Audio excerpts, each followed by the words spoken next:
Yes, yes, yes. I understand the whole story. The real reason people are calling Nintendo EA is because of Doug Bowser used to work for EA. I know, it's shocking. But still, do you see Nintendo buy other companies and milk them until they go out of business? Hell no. In reality, fans are just too stupid to even realize the truth. I found an article on Reddit called In Defense of Doug Bowser. Somehow, fans are just too stupid and somehow they didn't get the message. So I'm gonna read you this article, and by the looks of it, it looks pretty truthful. On my channel, I'm always truthful and serious. The other fans are just too stupid to even realize the truth. When I'm referring to other fans, I'm referring to the same ones that were guilt-tripping Iwata's death as an excuse, and saying Nintendo was better with Reggie, Iwata, and Mr. Shigeru Miyamoto. Reggie, Iwata, and... Sorry, get my words wrong. Reggie and Iwata may be gone, but Nintendo still has Sakurai, Bill, and Shigeru Miyamoto. Those are the three we still have at Nintendo. Alright, let's get into this. But first, let's revisit a little video, shall we? Honestly expect from a company that hired a dude named Bowser to be the president of Nintendo of America. Well, true, but you are missing some key facts, Sketro X. This YouTuber did have some true key points, but he's too stupid to even realize the actual truth. Oh yeah, BTW, his video, the reason he's getting more famous is because of this video he made. Using Doug Bowser as an excuse is the most predictable excuse I've ever seen you ever made.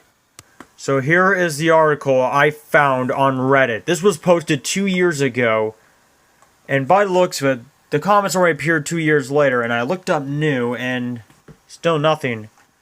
I'm gonna copy this whole thing and paste it on a text-to-speech, and it'll read it to you from there. It seems like everyone is pretty up in arms about Bowser's takeover at Nintendo, and are fearing for the future of the company as a whole. But in my opinion, a lot of these fears may be unsubstantiated, based on the evidence at hand.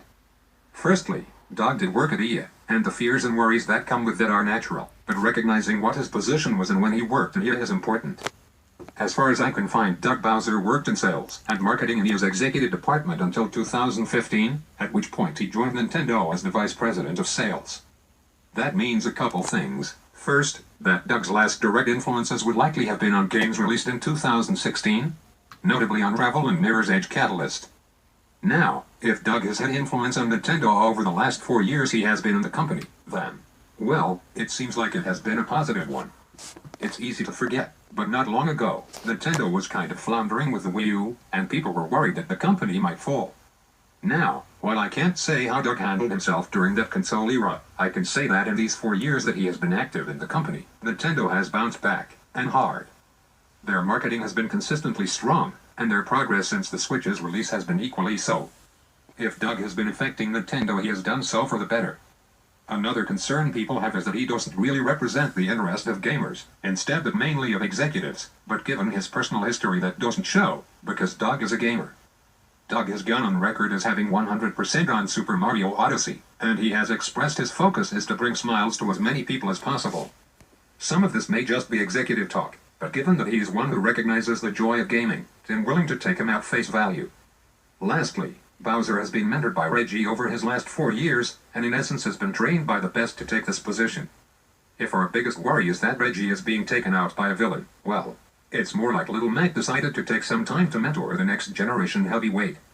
Look, I'm not saying that we should let our guard down and blindly pledge our loyalty to him or anything. I'm just saying that any skepticism we have should be based on reason, not on immediate worries and assumption.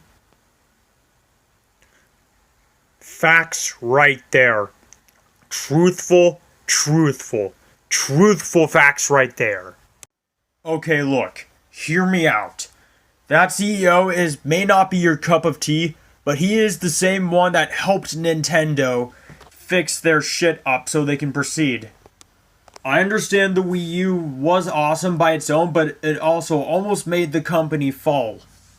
So he was also the one that helped Super Mario Odyssey get 100% successful.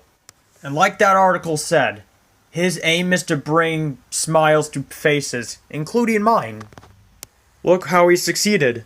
Skyward Sword HD already had a bunch of great reviews. If it wasn't for him, Nintendo would already still go downhill. He was also the same guy that made Mario Odyssey successful. I know some people hate him and despise him, but he was trained by Reggie Fils-Aimé. I'm sure Reggie told him a lot of stuff before he retired. He's the only guy we've got. And we should respect him. We should respect all the CEOs. Yes, I know, Reggie and Iwata may be gone, but Sakurai and Bill and Shigeru Miyamoto are still at Nintendo. It's not like Nintendo would go downhill hard and fast. Those are the guys we still have at Nintendo. On my YouTube channel, I'm always serious and truthful.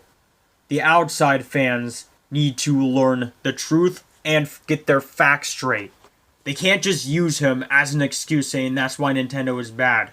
That is the most selfish and predictable idea I've ever heard. That is one of the real reasons why I sent that letter to Nintendo. And surprisingly, they responded to me. And that is why we should respect Doug Bowser and not just use him as an excuse. About the letter though, I am surprised that Nintendo inspired my creativity and they're still working on our Mario movie. And that's the best part about this letter anyway. Pretty cool.